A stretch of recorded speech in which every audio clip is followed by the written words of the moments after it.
Peneliti sekaligus pakar geologi dari Brigham Young University Profesor Ron Harris mengatakan gempa bumi dan tsunami yang terjadi di Aceh pada 2004 berpotensi terulang di selatan Pulau Jawa, Bali, dan Nusa Tenggara. Harris dalam diskusi terkait mitigasi bencana gempa bumi di Jakarta, Jumat, mengatakan potensi tersebut didasarkan dari penelitian endapan tsunami yang dilakukan pada 2016 di beberapa wilayah selatan Pulau Jawa, Bali, dan Nusa Tenggara. Harris mengungkapkan timnya mendapatkan pola endapan tsunami purba, yakni berupa endapan pasir di dalam tanah yang terbawa saat terjadi gelombang, berupa dua garis endapan pasir. Pola endapan tersebut memiliki hasil yang sama di lokasi-lokasi penelitian,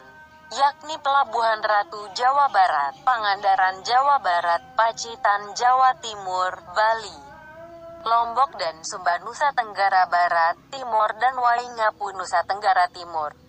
Gunanya mengetahui pola endapan pasir tsunami purba tersebut ialah untuk mengetahui terjadinya tsunami di masa lalu sekaligus memprediksi pengulangan tsunami di masa datang. Harris menjelaskan, selama ini masyarakat Indonesia hidup di masa tanpa aktivitas gempa bumi dan tsunami, atau disebutnya berada pada fase tidur. Namun pada waktunya akan ada pada saat fase bangun, di mana gempa-gempa bermunculan.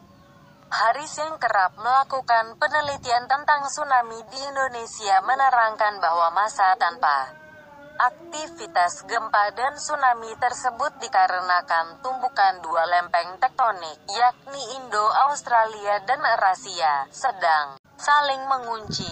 Ilustrasinya, salah satu lempeng tersebut sedang mendorong lempeng yang lainnya, sementara lempeng yang terdorong menjadi melengkung secara terus-menerus, hingga pada akhirnya lempengan yang melengkung mendorong balik hingga akhirnya terjadi pergeseran lempeng tektonik yang menyebabkan gempa bumi dan tsunami.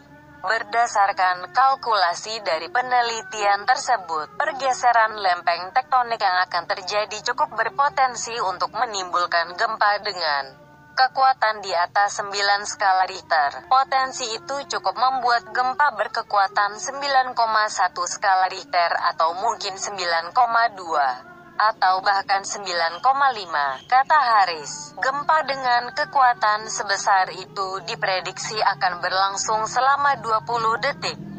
Bisa menimbulkan gelombang maksimal setinggi 20 meter dengan kecepatan 620 km per jam.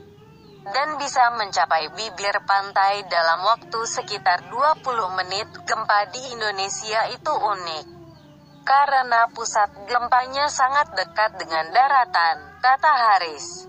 Waktu tempuh gelombang ke bibir pantai selama 20 menit didapat melihat dari pusat gempa yang pernah terjadi di Pangandaran berjarak 230 km dari pantai. Harris mempermudah potensi terjadinya gempa besar tersebut dengan istilah 20-20-20, yakni 20 detik.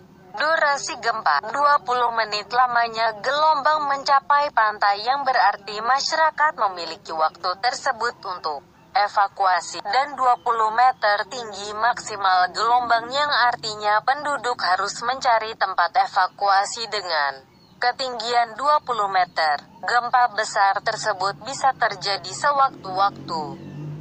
Kita mau ngejar lagi di kalian. Jangan lupa buat klik subscribe dan like juga guys. Ayo kita rame-rame bangun channel ini supaya memberikan manfaat dan juga hiburan kepada banyak orang.